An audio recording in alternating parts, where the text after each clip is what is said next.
Hey everybody, Kyle Sasser here, Ashler Home Team, the way real estate should be, and it's everyone's favorite time of the month. That's right, market statistics time. These stats are for Dayton, Ohio for June 2023. Now you might be asking yourself, we're in July, why are we looking at June numbers? Can't we look at July numbers? And the answer is we do need a full month to make a reasonable comparison. So we compare June 2023 numbers to June 2022 numbers. And the reason why we do that, instead of comparing to, say, May 2023 numbers, is because the real estate cycle has a natural ebb and flow throughout the calendar year. If it gets really cold, or the weather's really bad, or school is about to let out, or school is about to open, the number of homes that sell tends to go down. By comparing year over year, we can remove some of that typical annual cycle. Now, I do pay attention to month, definitely more so now than previous years, because the market has basically been wild for the last 2 years. Now, everybody knows that home prices have skyrocketed, and the peak was basically May, June, July of 2022. After that, we had 6 months of quiet, which was an excellent time to buy a house. I cannot tell you how good of a time it was to buy a house. And basically what's happened is March 2023, the number of new listings dropped and the number of buyers came back. And so prices have started to come up again. And that's basically been the trend for the last 3 months or so. But that's basically why we compare June 2023 to June 2022 in the report and not to May 2022. If you remember back to your math class back in the day, you have median and average. Average, that's the one everybody knows. Let's say you have 5 houses, you add up what those 5 houses sold for and then divide it by 5, that gives you the average home price.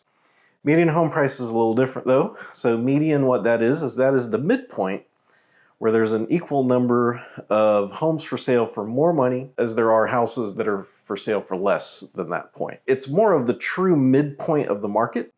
Average sales price can be swung significantly if there's a significant number of very expensive or very inexpensive homes that have sold. Nowadays, it is definitely more of the very expensive side, more so than the very inexpensive side, as we will see.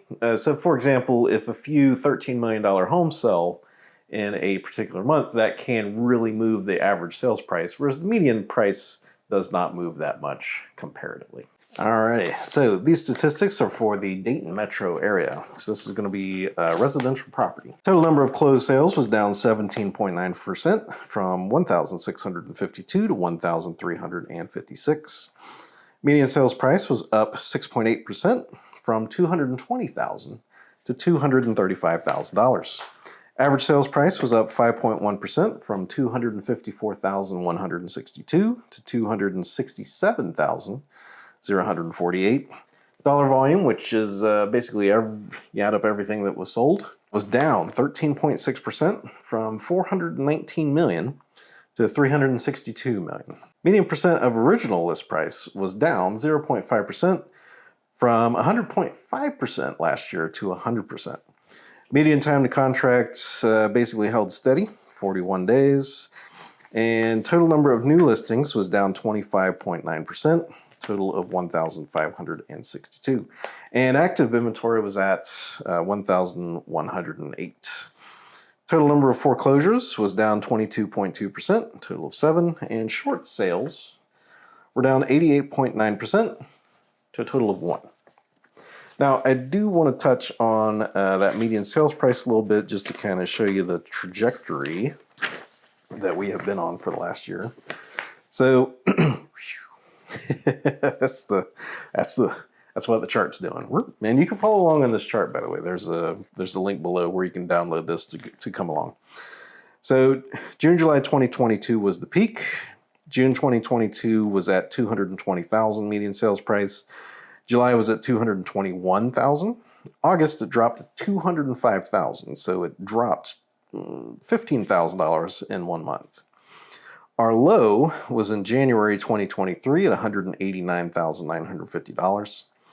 And we have slowly been incrementing up. April was at $219,577. That's really when the momentum kind of kicked in. And June, we're at $235,000 again. So we are currently at a new high historically for median sales price of homes. So we are even above the June, July 2022 peak by about $15,000. Meanwhile, we are selling fewer houses. So June, July, we were at 1,652. And this June, we were at 1,356. So we're about 300 houses less, or I think that's about a fifth. So what that kind of, I think that's what that math works out to. Now, the reason I don't look at closed sales month to month is obviously nobody's wanting to buy a house in January or February here. It is extremely hard. It's funny, it's actually kind of a two-piece thing. So it's hard to get people to list homes for sale in the wintertime. And it is also hard to get people out looking at homes to buy in the wintertime for obvious reasons. But it's just interesting that both of those change at about the same rate. Now, I do like to look at the various price points because $1 million house does sell a little bit different time frame than a $200,000 house. Primary reason why is the buyer pool. There's just not as many buyers in that $1 million plus range. So it is important to kind of take a look at those. Remember, these are all residential properties. So this is single family homes. This is condos, townhomes, mobile homes, cabins, all sorts of homes. Under 50,000, there was 30 homes sold, which was a drop of 28.6%. 100,000 to 150,000 was down 29.2%, total of 167. 150 to 200,000 was down 22.9%, total of 243. 200 to 250 was down 16%, total of 179. 250 to 300,000 was down 11.2 to 182. 300 to 400,000 was down 14.6%, a total of 234, so on and so forth. The interesting one is, so 400 to 600 was down 8.9%, total of 153. 600 to a million was up 7.8% to 55. What I chalk that little bump up to is the fact that a lot of houses have kind of moved up into a different price brackets because there wasn't as many of those a few years ago. So everything's kind of shifted up. Basically anything below that tracks relatively steady. Now, so far as new listings, again, we are basically down across the board with the exception of $1 million or more. So the 1 million or more, they're total of 14 new listings, which was an increase of 75%. 600 to 1 million was only down 8.9%, total of 72. 400 to 600,000 new listings was down 18.1% to 172. 300 to 400,000 was down 20.1% to 270. 250 to 300,000 was down 11.7% to 219.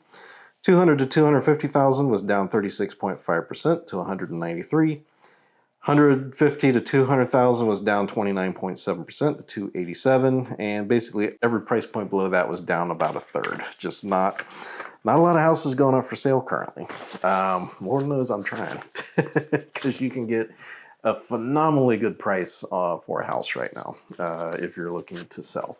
All right, so what exactly does all this mean? Where is the market going? If you've been watching these videos for a few months now, you know that I've been describing the market as wild, teeter-tottering tipping point. That's basically still continuing here. On the face of it, if you're listing more houses than are selling, you would expect that the median and average sales price would start to decline, and it's not. Real world, what I can see talking with buyers and sellers, both here and in the Florida market that I'm active in, which has tracked roughly, I mean, it's a different price point, but it tracks roughly with what's going on here. So basically, you have people who want to make a positive life change. They're looking for, you know, a bigger house in a different area. Just because market conditions aren't ideal, people still need to buy a house. Same point in time, you know, people want the best house that they can afford that's within their budget. So you kind of have two different markets. So you have houses that go up for sale, they're in good condition, they're in a good neighborhood. Those are going for premium prices here. Multiple offers are not uncommon. They were for a few months from, you know, about September through February. Not a lot of multiple offer situations out there, but that's something that has returned. So you have these like high demand houses, and then you have kind of like everything else that's hanging around for a while.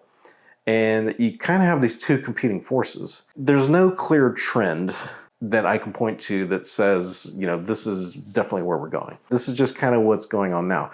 Now, the median sales price is coming up, but there are still plenty of houses out there that we can negotiate on, that we can get repairs on or concessions while under contract. But it's not the gold rush mentality that everyone had like 2 or 3 years ago. Everyone's a little cautious for good reason. I mean, you know, interest rates are still high.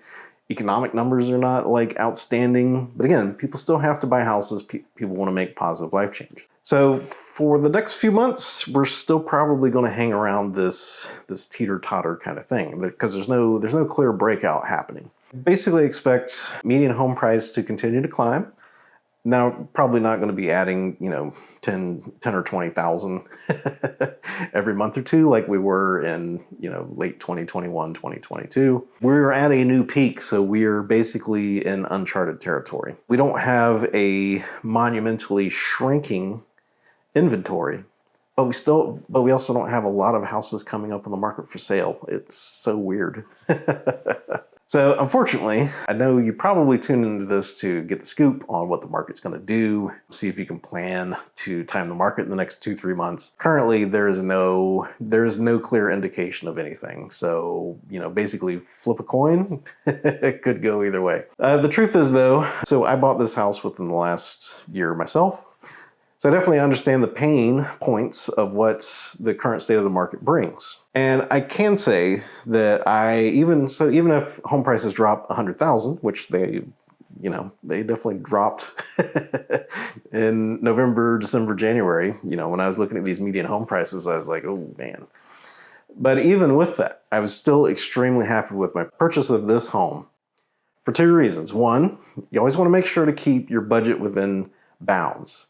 You want to make sure that, you know, even if the market turns against you, because the market's going to do whatever it's going to do. Like, there's no controlling what the real estate market's going to do. All you can do is control what you're agreeing to. So make sure that your budget is manageable, even if the real estate market turns against you.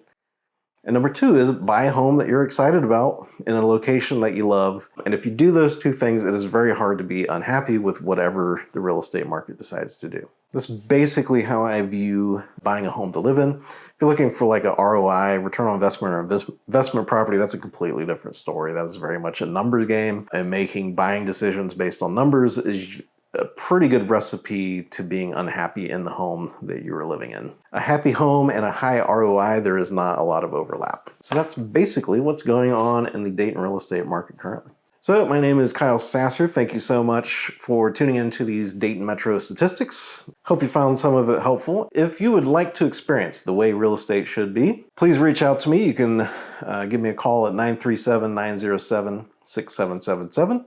There's also a contact form down below if you'd like to schedule a call for the time that works for you. You can do that down below. If you have some questions, if you would want to check out some specific neighborhoods, have some questions about first-time buyer programs, anything like that, please feel free to reach out to me below. It is literally my job to answer your questions. That is literally what the job is.